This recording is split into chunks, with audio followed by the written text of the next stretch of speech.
Celebrating their 5th wedding anniversary in Cuba, Beyonce and Jay-Z blew through the island nation like a tropical storm. Everywhere they went, whether it was the streets of Old Havana.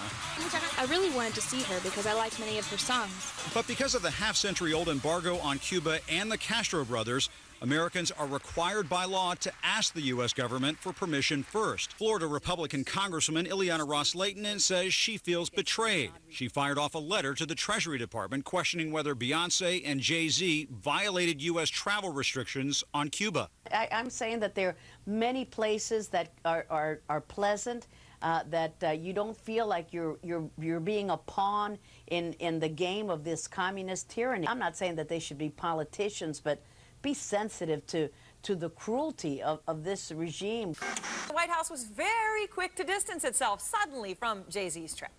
Are you saying that the president did not have a conversation with Jay-Z? I am absolutely saying that the White House, from the president on down, had nothing to do with anybody's travel to Cuba. That is something that Treasury handles. And finally, I just quickly have to ask you, do you believe the honeymoon trip of Jay-Z and Beyonce to Cuba violated existing rules on U.S. travel there? We are allowing people to travel to Cuba as tourists. They are delivering hard currency to a tyrannical regime who then turns around and uses that to oppress its people. They really wanted to know what was going on in Cuba. They should have met with some of the people that are suffering there, not simply smoked cigars and taken a stroll down the street.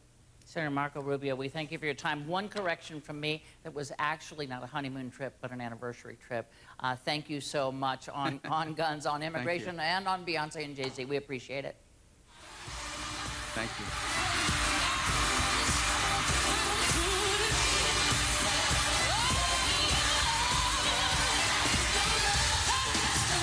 All right, y'all. I need y'all to go crazy. Get crazy.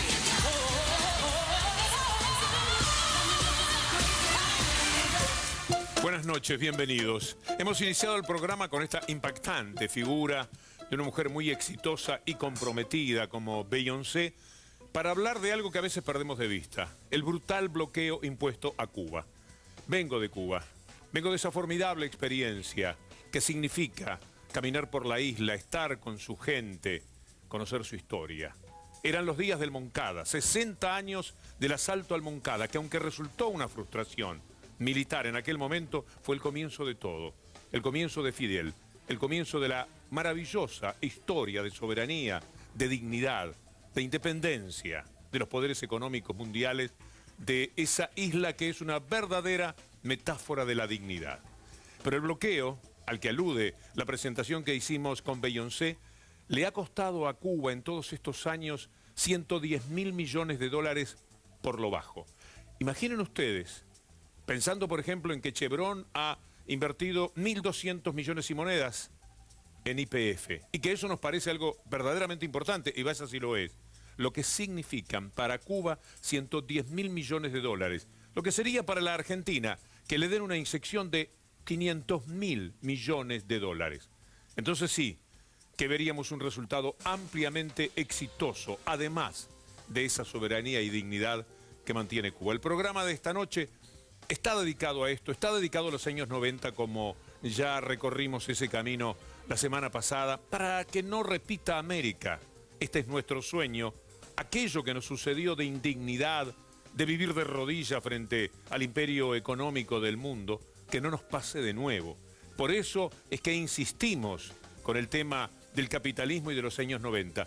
Vamos a ver también cuál fue la actitud que tuvo, por ejemplo, la Argentina, y no solamente la de Menem, sino también la de la Alianza, con respecto a Cuba y las votaciones internacionales y la obediencia que parecía inevitable a los dictados de los Estados Unidos. Y van a conocer a uno de los 5, una historia impresionante de la vida de nuestra América y particularmente de Cuba, que hemos contado someramente en nuestro programa, pero en estos días en Cuba viví la formidable experiencia de tomar contacto con el único de los 5 héroes cubanos que han sido liberados por los Estados Unidos.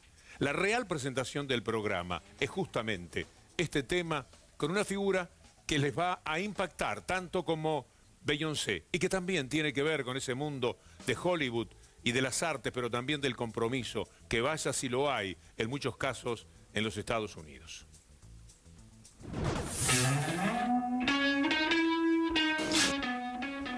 Oh. Good. You look wonderful, Helen. Wow. I didn't expect so many of you of the U2 Media Press Corps here this first day of the year. I hope you had a great holiday.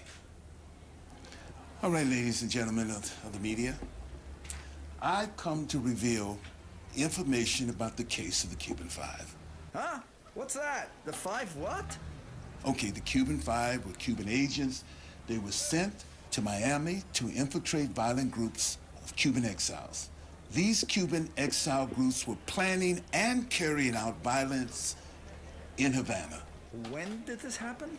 In the 1990s, the hardline exiles in Miami wanted to disrupt Canadian and European tourism in Cuba.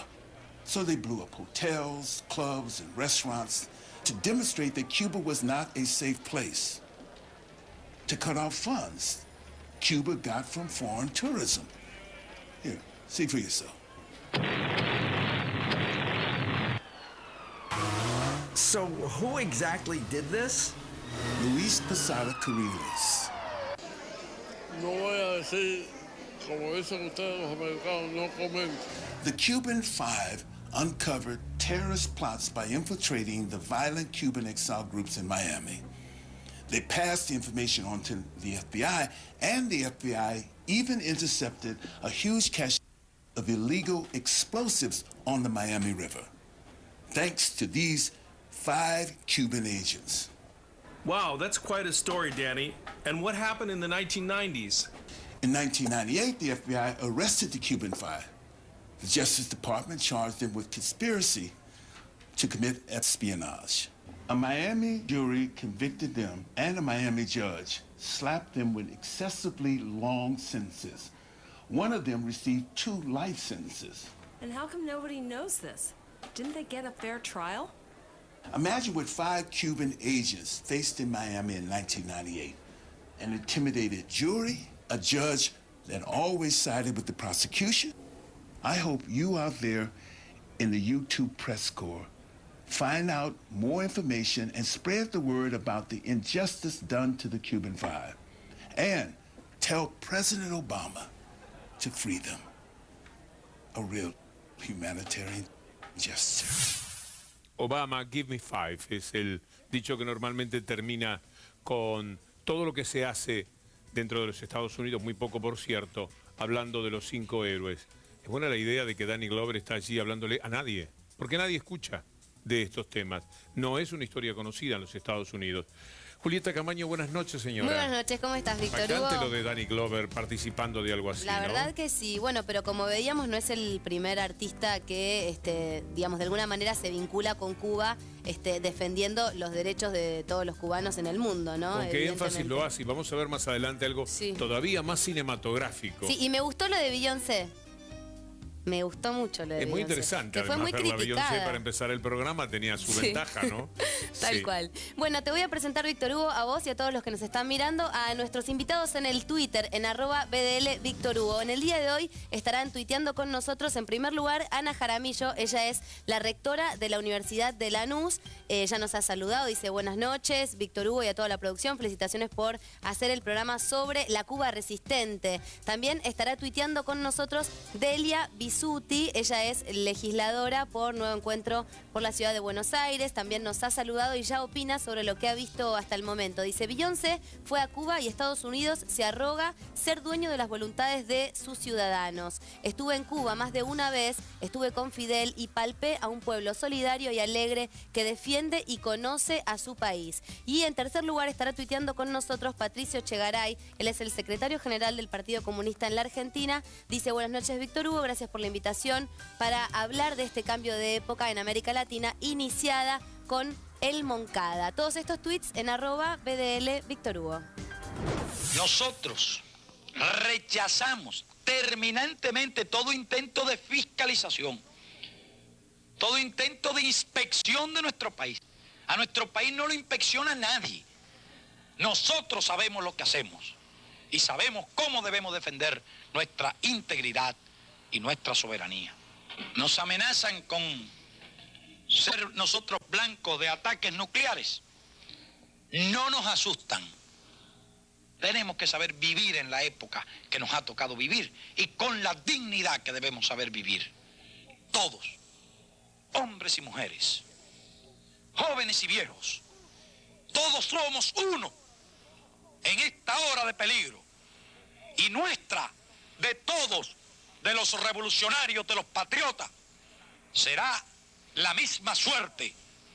Y de todos será la victoria. Patria o muerte, venceremos.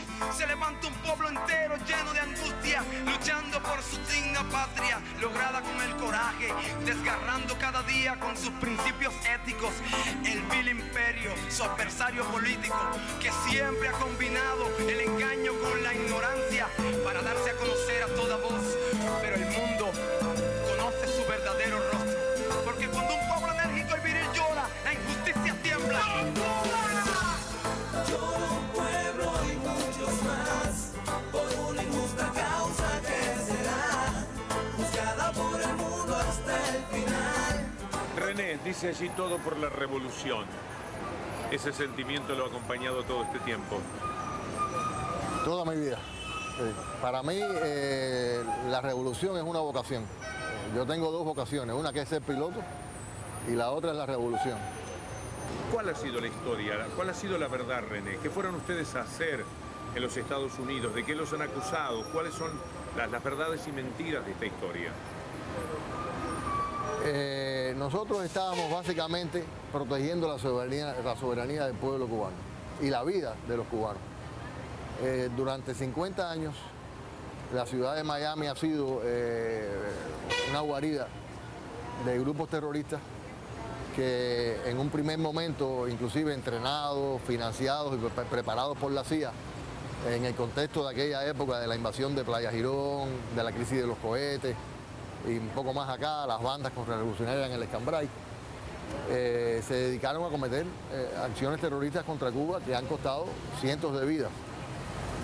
El caso más notorio por su impacto fue el avión de Barbados, que fue volado por un criminal que bueno, está en Estados Unidos siendo protegido por el gobierno norteamericano, Luis Posada Carriles.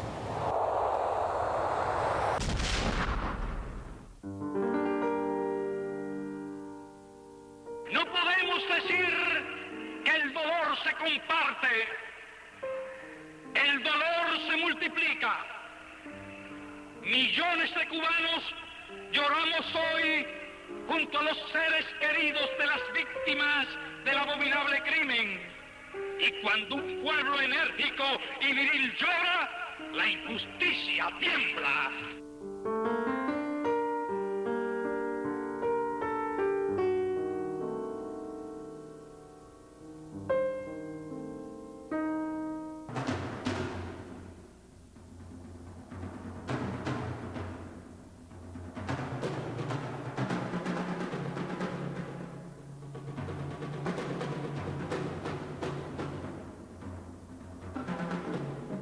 Y bueno, básicamente contra esas políticas estábamos nosotros tratando de prevenir la pérdida de vidas, de proteger al país de acciones terroristas. Todo parece indicar que